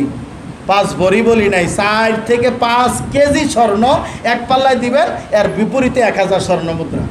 তাহলে সম্ভব হিসাব মিলানো? কয় কোটি টাকা হবে হিসাব আছে? এগুলার লোভ করে নাই। যেমন স্বামী এমন স্ত্রী, ফজরের আগে আগে এগুলি বিতরণ হয়ে গেছে। যেই পিএস দৃশ্য দেখেছে অমনি দৌড় গিয়ে বলছে, অনেক রাস্তা কিন্তু সিরিয়া থেকে দৌড়িয়ে চলে এসেছে, বলছে উমর কার কাছে পাঠিয়েছেন? খারাপ আচরণ করেছে? না। টাকা পয়সা নিজে সব বুক করেছে? না। কি করেছে? কয় ফজরের আগে জামাই অর্ডার দিছে, বউ সব গরিব মানুষকে বিতরণ করে দিছে, ঘরের জন্য একটি পয়সাও রাখে নাই। এরা ইমানদার, এরা ইমানদার। সহিহ মুসলিমের হাদিস খোলেন, ওয়াইস আল কারনি, যেটা সমাজে চিনেন ওয়াইস করনি পাগলা, তাই না? এই ওয়াইস করনি সম্পর্কে কিন্তু ওমর দেখতে গিয়েছিল, আল্লাহ নবী বলছিল তার সাক্ষাৎ পেলে মুসাফা করতে যাও, তাকে দিয়ে দোয়া করিও, আল্লাহ কিন্তু খুব পাপ মোচন করাবে। তাই ওমর বলতেছে আল্লাহর ওলির সাথে আমি সাক্ষাৎ করব, আমি হিমস নগরীতে যাব, আমার বাহিনী রেডি করো। মেসেজ পাঠালেন সাঈদ ইবনে আমির আল জুমাহির কাছে, আমি আসতেছি। ওমর খলিফাতুল মুসলিমিন আমিরুল মুমিনিন গিয়ে, আমি জানি না সেই ইতিহাস মনে পড়েছে, পশ্চিম বাংলার মমতা এটা করে, দেখবেন যেই এলাকায় যায় সাথে সাথে লোকদেরকে বসাইয়া, এই এসপি সাহেব এই সমস্যা সমাধান করেন, এই ডিসি সাহেব এই সমস্যা সমাধান করেন, জায়গা আছে সংসদ বসাই দেয়। তখন ওমর মানুষদেরকে নিয়ে বসছে, এক পাশে ওমর বসা আর এক পাশে গভর্নর, কি নাম? এদিকে তারা বিলালাইছে, এখনই খাসি খাওয়ার আগে বিলালাইছে। সাহাবী সাঈদ ইবনে আমির আল জুমাহি, সাঈদ নামটা মনে রাখবেন। এই সাঈদ বসা, ওমর গেছে কেন? দেখা করতে গেছে, আল্লাহর ওলির সাথে সাক্ষাৎ করবে, মুসাফা করবে, আল্লাহর কাছে ক্ষমা প্রার্থনা করবে, তার মাধ্যমে দোয়া চাবে। আল্লাহু আকবার। যাদের মাধ্যমে দোয়া কবুল হয়, হ্যাঁ, ওসিলা আছে না?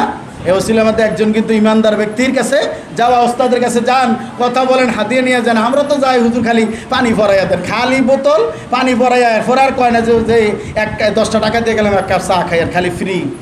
ফ্রির চিন্তা করে দেখি তো আমাদের অবস্থা, সেদিকে যাব না। সংক্ষেপ সময় পৃথিবীবাসী অবাক হয়ে যাবেন। ওমর বসে, তিনি তার চিন্তা না করে ওমর জনগণকে জিজ্ঞাসা করছে, ইমানদারেরা, তোমাদের নেতা কেমন বলো, তোমাদের নেতা কেমন বলো। কেউ কথা বলছে না। কার সাহস ওমরের সামনে কথা বলবে? একজন যুবক দাঁড়াইছে কর্নার থেকে, আমিরুল মুমিনিন অভিযোগ আছে নেতার বিরুদ্ধে। নেতা এমনিতে ভালো, অভিযোগ আছে। কি অভিযোগ? ওমর তো এবার চমকে উঠেছে। ওমরের সামনে অভিযোগ, তার মানে উপরে ফিটফাট, ভিতরে সদরঘাট মনে হয়, থাকলেও থাকতে পারে। বলো কি অভিযোগ? নির্ভয়ে বলো। বলছে সরকারি অফিস টাইম ধরো 9টা বা 10টায় আসার কথা, উনি প্রতিদিন আধা ঘন্টা দেরি করে আসে, 40 মিনিট দেরি করে আসে। উনি দেরি করে আসার কারণে আমাদের কাজের বিঘ্নতা ঘটে, অসুবিধা হয়, উনি দেরি করে কেনে আসো। ওমর কি মানবে? ওমর মানবে? ওমর ডাক দিয়ে বলছেন, সাঈদ, তোমাকে বিশ্বস্ত মনে করে, আমানতের খেয়ানত করবে না মনে করে তোমাকে হিমস নগরীর গভর্নর বানাইলাম রে সাঈদ। তোমার জনগণ অভিযোগ দিল তুমি যেই টাইমে আসার কথা ওই টাইমে আসতে পারো না, তোমার দেরি হয়ে যায় কেন? তাড়াতাড়ি আমার সামনে কারণ দর্শাও। হিমস নগরীর গভর্নর সাঈদ ইবনে আমির আল জুমাহি চোখের পানি ছেড়ে দিয়ে কান্নায় ব্যঙ্গে পড়ে বলছে, খলিফাতুল মুসলিমিন আমিরুল মুমিনিন, এ উমর, খলিফাতুল মুসলিমিন আমিরুল মুমিনিন উমর, শোনো, একটা গোপন আমল ছিল, যে আমল আমি জানি আর আমার আল্লাহ রাব্বুল আলামিন জানেন, আর কেউ জানে না রে ওমর। কিন্তু আজকে আমার জনগণ আমাকে বাধ্য করলো, আজকে আমাকে এটা প্রকাশ করে দিতে হবে রে ওমর। ওমর, যেই দিন তুমি আমাকে নেতা বানাইয়া হিমস নগরীতে পাঠাইলা রে ওমর, আমি দায়িত্ব নিলাম, আমার ঘরে কোনো গোলাম নাই, চাকর নাই, কাজের লোক নাই। ওমর, আমার বিবি কয়েকদিন ধরে অসুস্থ আছে রে ওমর, আমি জাতা নিয়ে গমগুলি পিষে আটা বানাই, আটাগুলি একত্রিত করে আমি খামির বানাইয়া রুটি বানাই, হালুয়া রুটি বানাইয়া অসুস্থ স্ত্রীকে খাওয়াইয়া আস্তে আস্তে অফিসে আমার দেরি হয়ে যায়। কি বুঝলেন? কয়দিন স্ত্রীর সেবা করছেন দেখেন তো। নিজের মাথা ব্যথা, পা মাথা টিপে দাও, মাজা ব্যথা মাজা টিপে দাও, আর স্ত্রী বলছে মাথা ব্যথা, ফেতনির ঘরে ফেতনি, বারিন্দার যা তোর জ্বালা ঘুমাইতাম পারি না, বলেন না? কয়দিন দিচ্ছেন সেবা করছেন, কয়দিন দেখেন তো, খেয়াল করে দেখেন। একজন গভর্নর, একটা রাষ্ট্রপ্রধান, তার ঘরে কাজের লোক নাই, চাকরানি নাই, আর 1.5 2 পয়সার মেম্বার, পাস করার আগে 10 টাকার মালিক না, পাস করার পরে ঢাকা শহরে বাড়ি হয়ে যায়, গাড়ি হয়ে যায়। কথা ঠিক কিনা? এই নেতারাই তো আছে আমাদের সামনে জনগণের 12:30 বাজাইবার জন্য। জাতি কেন বোঝে না? একদিনে রাজা হয়ে একবারে হামসে বড় কোন হায় হয়ে যায়। মুই কি হনুরে একটা কথা আছে না, অনেক কিছু হয়ে যায় একদিনের রাজা, এরপরে 5 বছর ইচ্ছা মতন শেষে। ওমর কি উত্তর পাইছে না পায় নাই? আপনি পাইছেন? আর লাগবো? ওমর বুঝ পাইছে, ওমর চুপ হয়ে গেছে। জনগণ আর কোনো অভিযোগ আছে কিনা বলো? ওমর থরথর করে কাঁপছে। সে তো আমার চাইতে বড় আল্লাহর ওলি, সে নিজের স্ত্রী অসুস্থ সেবা করে, তারপরে জনগণের সেবা আসে, রাষ্ট্রপ্রধান হয়, তার ঘরে একটা গোলাম নাই, চাকর নাই। আর জনগণ আর কোনো অভিযোগ আছে কিনা বলো? একজন এই কর্নার থেকে দাঁড়ায় বলছে, আমিরুল মুমিনিন খলিফাতুল মুসলিমিন, আমার একটা অভিযোগ আছে। 4টা অভিযোগ বলতে পারবো না, 2টা বলবো আজকে, দ্বিতীয় অভিযোগটা বলবো। বলছে অভিযোগ হলো তাকে দিনের বেলা পাওয়া যায়, রাত্রিবেলা অফিসে পাওয়া যায় না। মাগরিবের আজান দিলে ওর অফিস তালা হয়ে যায়, আর আমরা খুঁজা পাই না। রাত্রে পাইলেও তো আমরা কাজ করতে পারতাম। ওমর দিনের বেলায় রাষ্ট্র পরিচালনা করে, রাত্রিবেলায় বুঝি বাসার মধ্যে চানাচুর ঝালমুড়ি খায় না? কি করে রাত্রে ঘুরে ঘুরে দেখছে না? সেই ওমর মাইনা নিবে এটা? ওমর বলছে, সাইদ কারণ দর্শাও, দ্বিতীয়টার কারণ দর্শাও। সাহাবী সাইদ ইবনে আমির আল জুমাহি চোখের পানি ছেড়ে দিয়ে কান্নায় ভেঙে পড়ে বলছে, রে ওমর, এই ওমর, যেই দিন তুমি আমাকে গভর্নর বানাইয়া হিমসনগরীতে পাঠাইলা রে ওমর, ওমর, আমি আমার জীবনটাকে 2 ভাগে ভাগ করেছি। একটা ভাগ দিয়েছি দিনের বেলায়, আর একটা ভাগ রেখেছি রাত্রের বেলার জন্য রে ওমর। ওমর, জীবনটাকে 2টা ভাগ করেছি। দিনের বেলা দিয়েছি হিমসনগরীর জনগণের জন্য, অফিস টাইম থেকে মাগরিবের আজানের আগ পর্যন্ত আমি তাদের কথা শুনি, অভিযোগ শুনি, তাদের সেবা দেওয়ার চেষ্টা করি রে ওমর। যেই না সন্ধ্যা হয়ে যায়, আমার এই দুনিয়ার অফিস বন্ধ হয়ে যায়। এই দুনিয়ার মালিক, মানুষের মালিক, আকাশ জমিন ফেরেশতার মালিক, আরশ আজিমের মালিক আল্লাহ রাব্বুল আলামিনের জন্য রাত্রটা রেখেছি, দুনিয়ার জীবনটাকে মানুষকে দিয়েছি। যেই না রাত্র হয়ে যায় আর আমি দরজা খুলি না, সারাটা রাত্র আমি আরশ আজিমে মালিকের দরবারে পড়ে থাকি। আল্লাহু আকবার। আমি এই জন্য দরজা খুলি না। বুঝলে আমাকে এই ক্ষমতা রাখো, নাহলে সরাইয়া দাও। আমি দিনটা দিয়েছি জনগণকে, আর রাত্রটা দিয়েছি আমি আমার আল্লাহকে। আর আজকে ইসলামী দেশের 90% মুসলিম এরা নেতারা প্রস্রাব করে পানি নিল না, জনগণের সেবা করতে করতে নামাজ পড়ার টাইম পায় না, তাই না? অস্থির, নামাজ পড়ার টাইম পায় না। নাম বলবো না, মারা গেছে, কিন্তু এক নেতা আসরের নামাজ 3 মসজিদে পড়ছে জামাতে। কর্মী কয় স্থার আপনি না নামাজ পড়লে, কথা কইস না, নির্বাচন চলে, কয় অজু আসেনি, কয় হেডেও জিগাইস না। 3 জায়গাত নামাজ পড়ছে, মারা গেছে, আল্লাহ মাফ করুক, মন্ত্রী হয়েছিল। যদি সব তথ্য নেন কাঠগড়া দাঁড়িয়ে বলতে পারো, কিন্তু মারা গেছে যেহেতু আল্লাহ রাসূল নিষেধ করছে, মৃত ব্যক্তি নিয়ে কিছু বলাই জন্য আর বললাম। 3 জায়গায় আসরে নামাজ পড়ছে, জনগণকে বুঝায় যে আমি মাশাআল্লাহ। কেমন মাশাআল্লাহ পর্যন্ত অজু নাই। সম্মানিত উপস্থিতি, আমি আপনি কেমন ইমানদার, কেমন ইমানদার? ওমর বলছে আর কোন অভিযোগ আছে কিনা? 3য় অভিযোগ বলছে, ওমর খলিফাতুল মুসলিমিন আমিরুল মুমিনিন, তাকে মাঝে মধ্যে মাসে বা সপ্তাহে একদিন খুঁজে পাওয়া যায় না। কোথায়? নিরুদ্দেশ খুঁজে পাই না। ওমর বলছে, কেন তোমাকে পাওয়া যায় না? কারণ দর্শাও। ইমাম সাহেব 1 মিনিট দেরি করে নামাজ পড়ালে চাকরি থাকে না অনেক মসজিদে, কথা ঠিক কিনা? কিন্তু একবারও জিজ্ঞাসা না যে আপনার খাবার আছে কিনা। এই জন্য একটা খুতবা আছে আমার অনলাইনে, পৃথিবীর মসজিদ কমিটির সভাপতি, সেক্রেটারিরা, কমিটির সদস্যরা একবারও খোঁজ নেয় না যে শীতের দিনে ওর ঘরে তুষক আছে কিনা, লেপ আছে কিনা, কম্বল আছে কিনা, আপনার সেই বিছনা চাদর আছে কিনা, তা দেখে না। খালি সময় মতো নামাজ পড়ে না কেন, এই নিয়ে ব্যস্ত থাকে। এমন এক জায়গায় একজন হাফেজ সাহেব আমাকে বলছে, ছাত্র জীবনে তখন দায়িত্বশীল ছিলাম কুমিল্লায় এক প্রতিষ্ঠান প্রধান, তখন বলছে যে মানুষ কত বদের বদ, মসজিদে আইসা পানি তর পায় না, হাত দোষক না, জিব্বার মধ্যে হাত দিয়ে মসজিদে ঘষা দিয়া চায় বালু আসেনি। এমন কিছু দায়িত্বশীল আছে, মসজিদে মাকড়সার জাল দেখলে কয়, এই ইমাম সাহেব বেতন দেই না, আপনি কেন পরিষ্কার করেন? আর ইমাম সাহেব বাথরুম যদি পরিষ্কার করা লাগে, মসজিদ পরিষ্কার করা লাগে, তুমি তো খাদেম সভাপতি, তুমি না পরিষ্কার করবা? মসজিদ পরিষ্কার করে আল্লাহকে বলো যে আল্লাহ তোমার ঘরের ময়লা পরিষ্কার করছে, আমার অন্তরের ময়লাও পরিষ্কার করে দাও। বলতে পারে না, নিজের মালিক মনে করে ভূমিকা বলছিলাম, মনে আছে?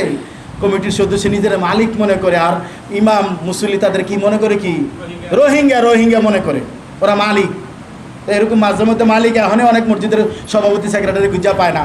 ওই দিন ঢাকাতে এক জায়গায় খুতবা দিতে গেছি, কয় 2 বছর ধরে সভাপতি খুঁজেও দেখি না, ভাই এখন তো বুঝে নেই, টান টান উত্তেজনা, সব বলতে পারি না। বাস্তবতা হলে এই বলছে তাকে 1 সপ্তাহ মাঝে মধ্যে একদিন খুঁজে পাই না। সাইদ কারণ দর্শাও। সাইদ ইবনে আমির আল জুমাহি বলছে, ওমর তুমি আমার দিকে তাকাইয়া দেখো, ওমর তুমি আমার দিকে তাকাইয়া দেখো, আমার শরীরে যে জামাটা আছে এই জামাটা ছাড়া আমার আর অতিরিক্ত কোনো জামা নাই। আমি যখন জনগণের জন্য কাজ করি দিনে রাত্রিতে, তখন এই জামাটা ময়লা হয়ে যায়, জামাটা ধুয়ে আমি রোদ্রে শুকাইতে দেই, তখন খালি গায়ে অফিসে আসা যায় না, আমি ঘরের ভিতরে আবদ্ধ হয়ে বসে থাকি, এই জন্য আমি জনগণের খেদমতে একদিন আসতে পারি না। আপনার স্ত্রীকে, আপনার সন্তানকে ঈদের সময় 3 সেট 4 সেট জামা কাপড় না দিলে ঈদ হয় না। আপনি কি একবারও ভাবেন সুদের ঘুষের জন্য পুরুষ মানুষ জীবনে কোনোদিন কাঁদে না? মনে রাখবেন। মহিলা আছে নাকি? আলোচনা তো আবার উল্টা দিকে যাইব। মহিলারা শুধু খামকাম ফাটি বেশি, অধিকাংশ মহিলাদের কারণে কিন্তু পুরুষরা সুদ ঘুষের সাথে জড়িত। খালি এইটা লাগবো, ওইটা লাগবো, ওইটা লাগবো। ওই সাইদের স্ত্রী 1000 স্বর্ণমুদ্রা বিতরণ করে দেয়। মা বোনদেরকে সেই আদর্শ গ্রহণ করতে হবে। স্বামীকে বলতে হবে প্রয়োজনে 3 দিন না খেয়ে থাকবো, তারপরেও তুমি চাঁদাবাজির পয়সা আমার ঘরে আসবা না, তুমি সুদের পয়সা আমার ঘরে আনবা না, ঘুষের টাকা দিয়ে আমার ছেলে মেয়েকে আম খাওয়াইবা না, আমার ছেলে মেয়ে প্রয়োজনে না খেয়ে থাকবে। ওই ধরনের ইমানদার যদি গড়ে ওঠে তাহলে দেশ পরিবর্তন হবে। না হলে জাতীয় সঙ্গীত আর গে ব্যানার আর গে মানুষের কালার পরিবর্তন করে জাতিকে পরিবর্তন করা সম্ভব না, কোনোদিন সম্ভব হবে না। সম্ভব আগে নিজের ভিতর থেকে পরিবর্তন হতে হবে।